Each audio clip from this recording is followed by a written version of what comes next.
picking up a truck.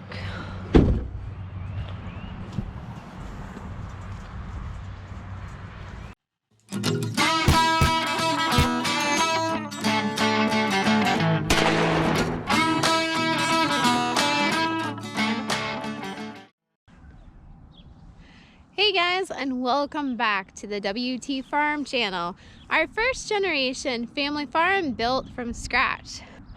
And today we are going to be looking at a new crop. We are actually going to be ripping out and destroying our hayfield. No more hay here. I'm not joking. Are we crazy? Well, stay tuned and find out.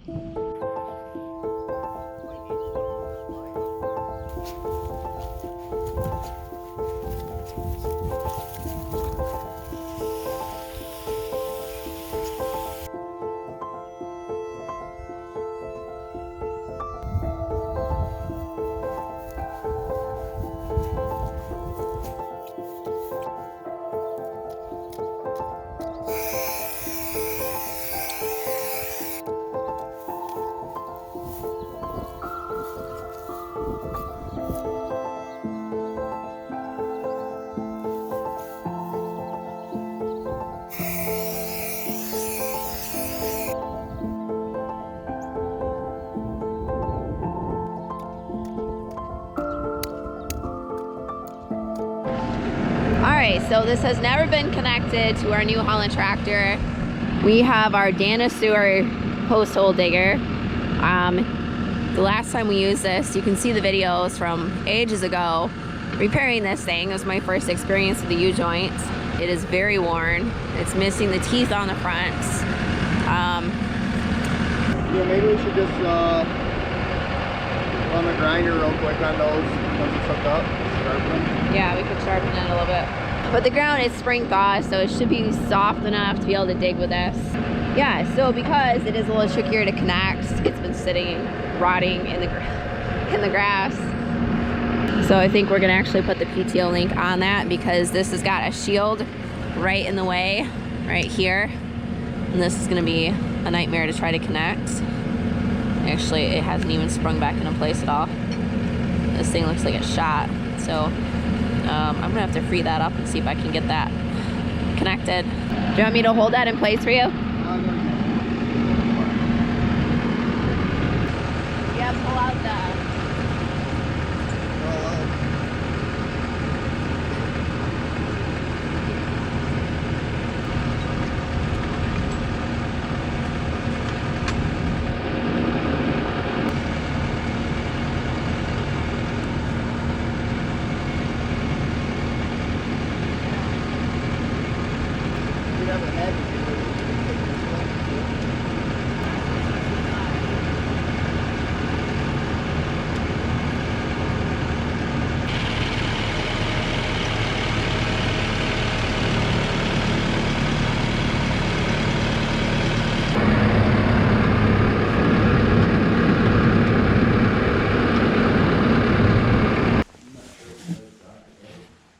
Empty. It's either gonna be 1 1/4 maybe.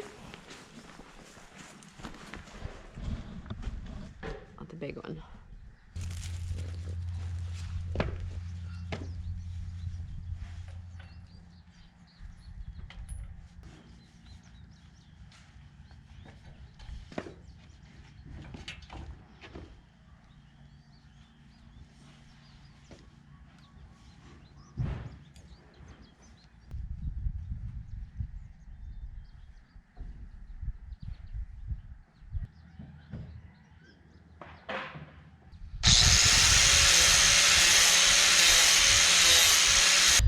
Alright, so this PTO coupling's not setting up, so we're going to try and put the PTO link on it. It's still going to be dependent on whether this thing will set up on this, but it's a lot easier to get a stock PTO coupling on this than it is on a tractor and have to fight a safety shield.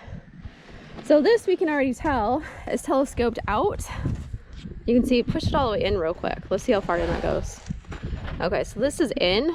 You always want to make sure you know, your telescoped part is, because this is going to add about 6 inches or so. So let's see if we can get this on here. Yeah, I don't know, I haven't used this in ages, so we'll see.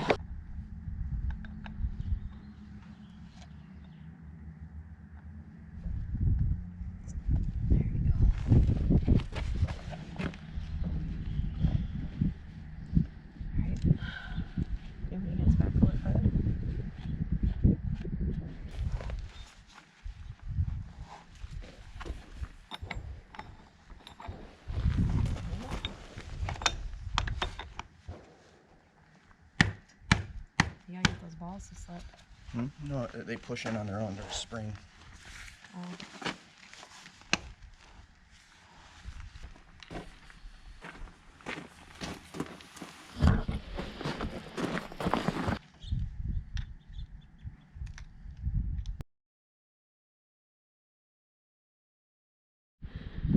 All right, so the locking clip, this was a locking clip. It was actually stuck in the locked position, and it was allowing all the mechanisms to be stuck. So Eric was able to free it. Slide it in and this will pop up. There it goes. So that's also why we use the PTO link, because look, we had to pull the whole PTO shaft off to do that. All right, and it's a lot easier to figure that out on that thing than it is on your actual PTO. And there we go. All right, so now, so look how much room we have with that. So this just sits in here. Yep, line it up. You might have to turn it a little bit. You can turn this on here too. Oh, I can turn this easy. And then what? And then you turn it. Turn it the other way, turn it this way. There you go. You heard that click? Mm-hmm. It's on. Literally that easy. I don't think So I've you ever can- hooked that up before. You hooked it up on the manure spreader just the other day. It was so fast you didn't even know you did So how it. do you take it off? You just turn it that way, and then there's a pin back here. Then you pull that pin, and then you turn it, and it detaches. Oh, I See feel right it. there? Yeah. So that's locked in then? Yep, it's locked in. It is. There's an extra safety pin you can So put I in want to there try too. to unlock this one. Okay, so You pull just the pin. and you turn it. Yep. Turn the whole thing. See, it's got directions on the outside. Yep. This is so the whole thing is spinning. Yeah. There you go. I love it. Easier than you thought. And then Push it on, and there you go. That fast. 2 seconds. nice. You may fire it up and make sure this spins. Okay. Yeah, just on low, because I don't remember how it worked being raised. Spin it back here. Yeah. Oh, did you see that spun when you turned it on?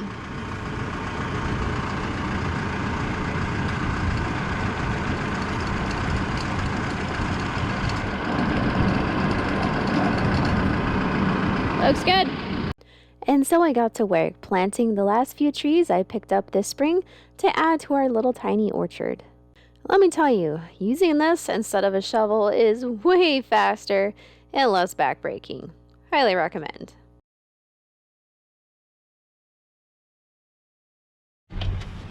Picking up a truck.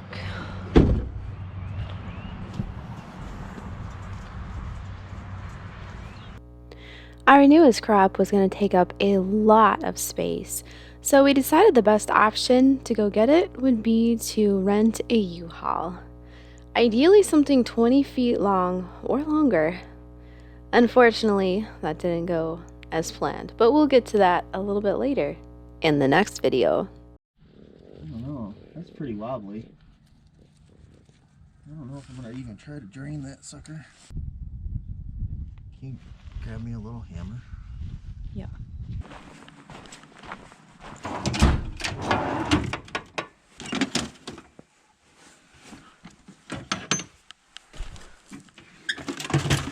Looks like someone put a brand new oil can in this.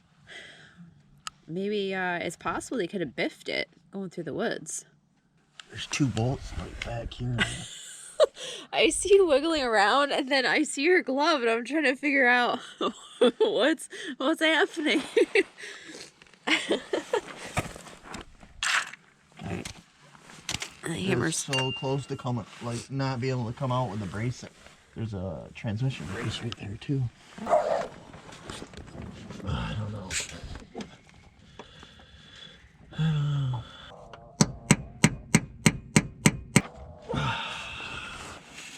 I'll do this side, you do that side. How's that sound?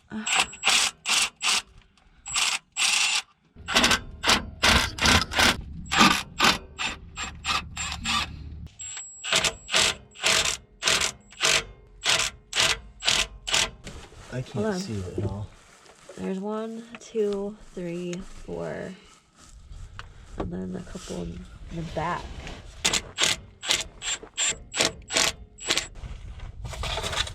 Show you. Really? You have to use that? That sucks. Why?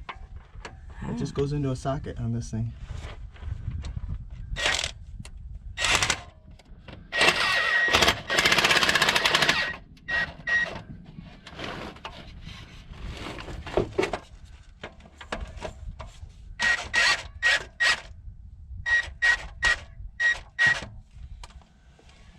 It's ready to lower. So do you want me to help hold it? We gotta take these last couple bolts out. Take mine out. There's only one down here, right? Yep, there's one on each end. See, this will drop it straight down without having to tip it. Oh, yeah, hopefully. Yep. Oh, it's not coming straight. This gasket over here's... Do you have your pry bar? I can pry this side a little bit. Where's your pry bar? You hung up? I'm just trying to find that. It might be hung up in the back. There it goes. You got it? There it goes. I think that's wood. Oh, no. No, what is that? What is that? Oh, oh, oh. Oh, we're hitting the brace right here. There you go. Oh, okay.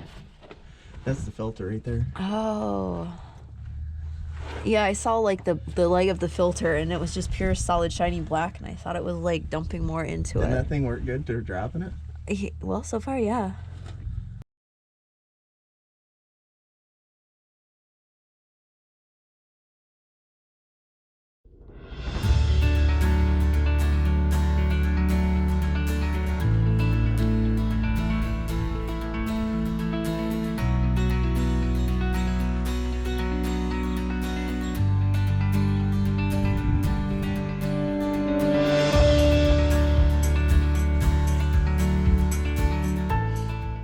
I don't know if this one made it. I don't see any. Oh, there's one little bud right there, and then I think there's a little one right there. There's a couple. He's struggling, but he's trying to pull through. So this is one of the new ones that I planted right here. This is a contender. I think it's a contender. There are basically 3 different kinds of peaches that grow in Michigan. One is Contender, one is Reliance, and then there's another one that starts with a... I don't remember.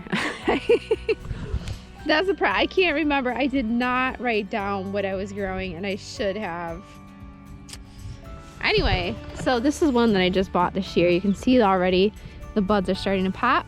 Now right through here, this is all heavy clay ground that a lot of you guys were really skeptical about planting these trees on. So I'm going to show you real quick how they're looking for springtime. They went all the way through summer last year, all the way through winter. It was about an average winter, I'd say. So this is what they're looking like now. So here is another one. I think this is another peach. You can see it starting to get more buds popping out all over. This one, every branch so far is producing some buds. Here's another one. This is another peach. I think it's either peach or nectarine.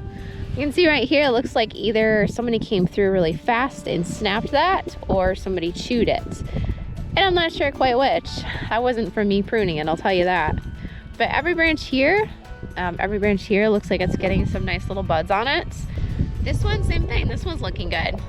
Now, I know these look a little crazy. I promise you I did not prune them to look that bizarre. Unfortunately, the company we got them from it was not a very good company, not very reputable. We got them through auction, so I didn't exactly list the company, but I figured out who was selling them. And I would never recommend buying trees from that company, ever. This one you can see is actually struggling a little bit more. This one does not have as many buds on it. It's got some right up here. It looks like this one's had a lot chewed off from it, right there and right there. We didn't have any rabbit damage, so you can see we don't have any cones down here. It's just the upper branches that a deer came through and chewed those off. This one's got some good little buds. This one, there's a little bit there, but it looks like most of the branches that would have produced those buds have been chewed off, unfortunately, on this one. Now, I can't be sure, but I think these are the nectarines, because I think the nectarines were smaller. Yeah, this is flavor top, so this is a nectarine. So the nectarines are looking pretty decent. There's one, there's two. This one just has a little bit right there. These are all looking good.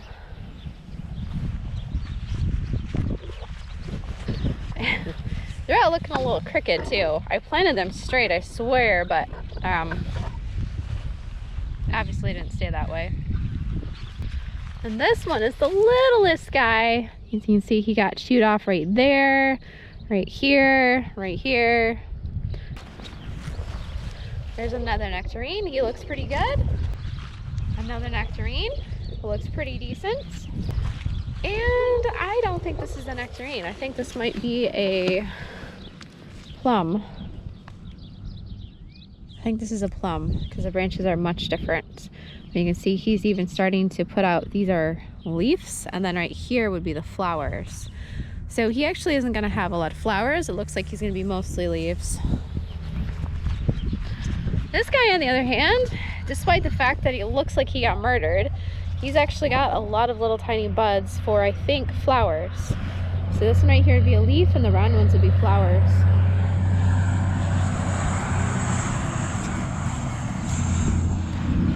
And this little guy, he looks like he's dead, but he actually does have some little spots right there.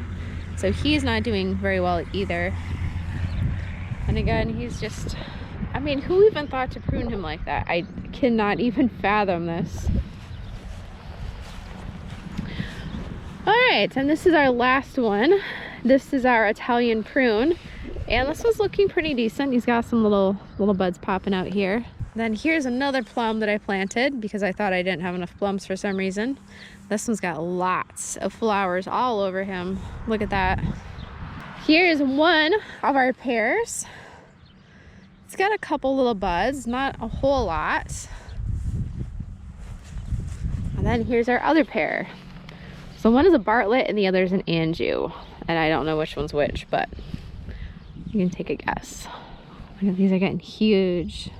And then here is my one and only sweet cherry. And look at this. This is so sad. This somehow got broken off because a deer ran through here, apparently. Yeah, fantastic. I know, that makes me so happy. One of the main leader branches got snapped. This one's getting ready to put forth some blooms. I don't know. Do you guys think I can fix this? I'm gonna see if I can cut it, insert it in there, and then tape it around and see if I can still salvage that leader. I'll probably have to do that maybe tomorrow. And then here are, oops, we have 4 sour cherries. This is a Queen Anne. You can see the Queen Anne is getting some little buds. Not a lot, but he's getting some. Now these guys are all in sandier soil. They're called sand cherries. So this one's getting some good buds on it. I was kind of worried about this one. It's not as many as I would have expected, but he's getting some. These guys are getting some. Again, not as many as I would have thought, but something. These guys got attacked really bad by something last year. And then this one too, he's getting some, but not quite as many as I would have liked to see. Because he's a good size, so he should have had a lot.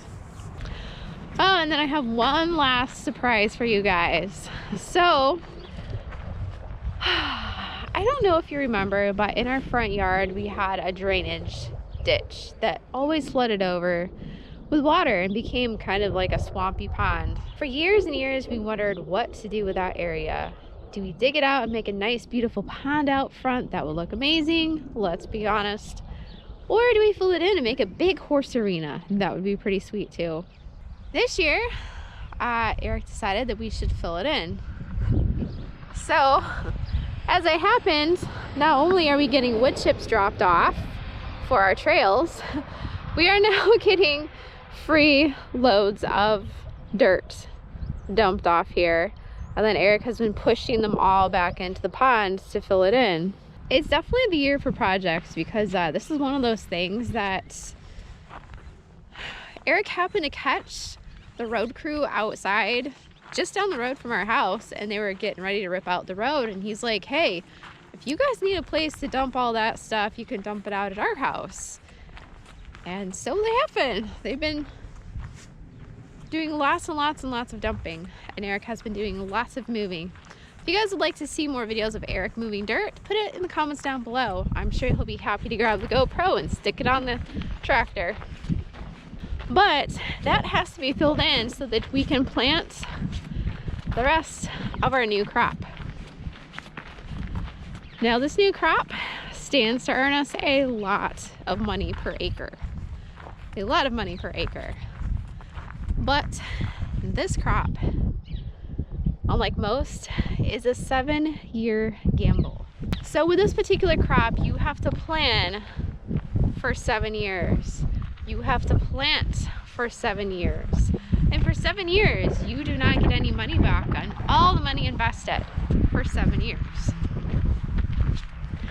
I'm not gonna tell you what that crop is just yet because you guys will just get to see it in the next video. Go ahead and put your guesses down below what you think it is. And be sure you're subscribed and you have your bell notification turned on so that you do not miss the big reveal of what this crop is, and watch it get planted. Love you guys. Thanks so much for watching. If you'd like to see more videos of our first generation farm and all of the things we are learning out here, go ahead and click the little thing right here and go watch them. Enjoy your weather, guys. Take care. Bye.